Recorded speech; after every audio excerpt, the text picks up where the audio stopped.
Hi there, and welcome to Mr. Bell's Grammar Series, Volume 2, Adjectives and Adverbs. For some of you, this will just be a quick review, and for others, it will help you establish a foundation in understanding what we're talking about when we move on to more complicated grammar ideas. It's important to remember, when we talk about grammar, we're trying to get a better understanding of how the English language is structured, so we can better communicate with each other.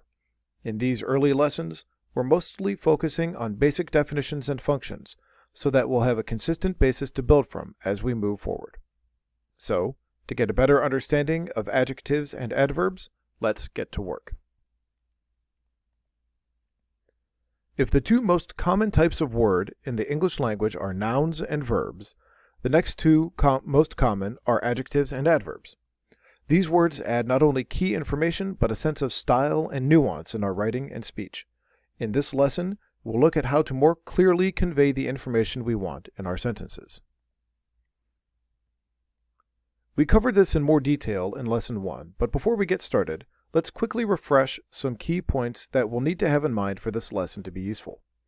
Nouns are words or phrases that identify a person, place, thing, or idea, while verbs are words that identify an action.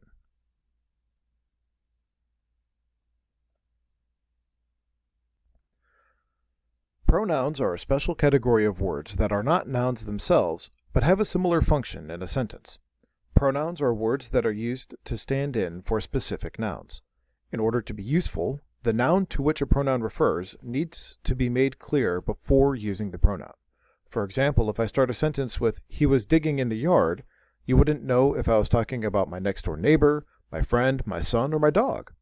It used to be frowned upon to use plural personal pronouns, that's they, them, and their, to refer to individuals, but it is now considered acceptable to use these terms to refer to either a person who has not specified their gender, whose gender is not known, or who has chosen to use gender-neutral pronouns. If we go back to our earlier example, I could have said, "I got a great picture of my dog. He was digging in the yard," and it would have made perfect sense. If I'm referring to a place, I might say, "I love Scotland. I'd love to go back there." Or I could describe the people from a place. "The Scots are great. They are so much fun to talk to." Proverbs, not to be confused with proverbs, the short lessons or statements of advice, do exist, though they don't get nearly the attention that pronouns do. Just like with pronouns, proverbs are verbs that take the place of a previously identified verb. These are almost always based on either the to be verb or the to do verb. I might say, "I love football, and so does my wife," where love is replaced by does in the second part of the sentence.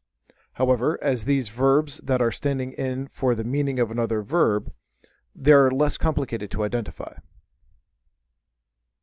What pronouns do you use for yourself?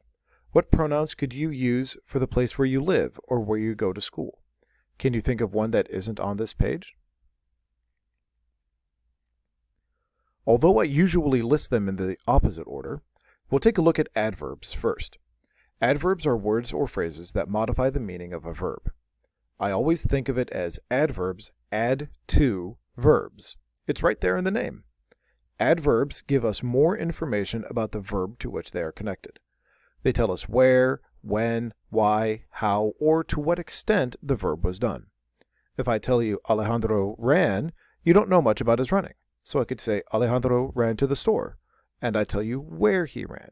Or I could say, Alejandro ran in the morning, and tell you where he ran, when he ran.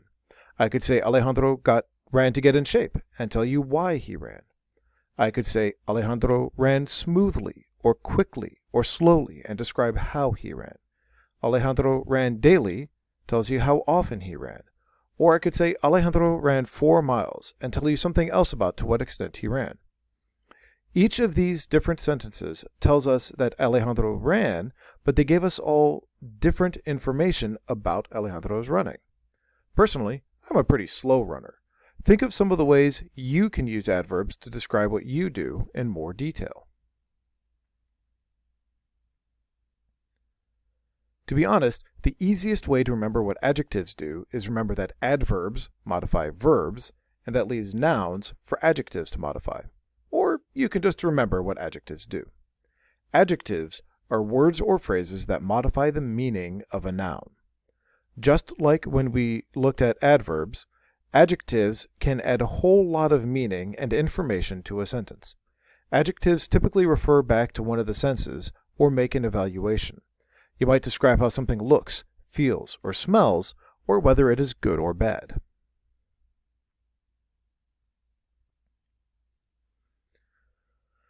When you are trying to make sense of someone's sentence, or be clear in your own writing or speech, you should pay careful attention to what meaning you want your adjectives and adverbs to convey.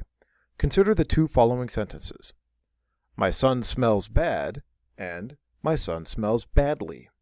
In the first sentence, bad refers to my son's physical state. His body is stinky, especially after track practice. My son is a noun, and bad is referring to him, so it is an adjective. In the second sentence, I'm not referring to my son's body, but his ability to perform the action of using his nose to detect odors. In this case, we're looking at a verb, so badly is used as an adverb. These two sentences are almost identical, but they convey very different pieces of information. Can you think of other ways to use adjectives and adverbs to make changes, either obvious or subtle, to a sentence?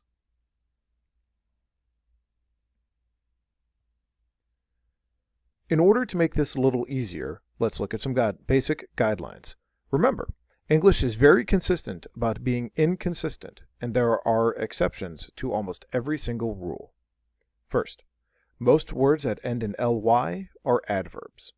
There are, of course, exceptions, and we're about to look at one, but if you see a word ending in ly, it is usually an adverb. Second, and this might be a pet peeve of mine as much as anything else, but it fits here, so I get to soapbox on it.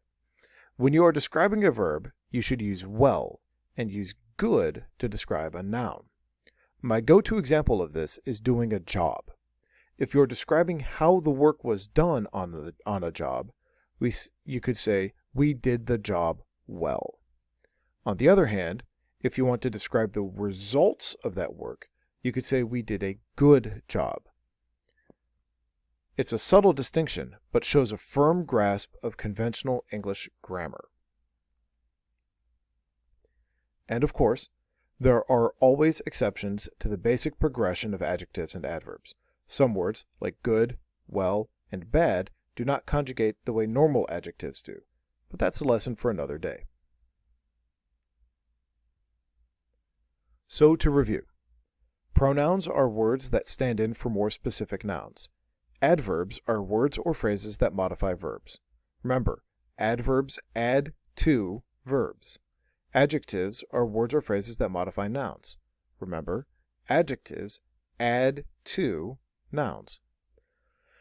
When you use adjectives and adverbs in your sentences, you're not just adding to the length of the sentence, you're adding information for your reader. You're also adding to the sense of tone, the style, and the flavor of your writing. Used well, adjectives and adverbs can tell your reader more in a single sentence than pages and pages of text might otherwise do. Having a good understanding of basic grammar functions will help you improve your ability to pull meaning from any text.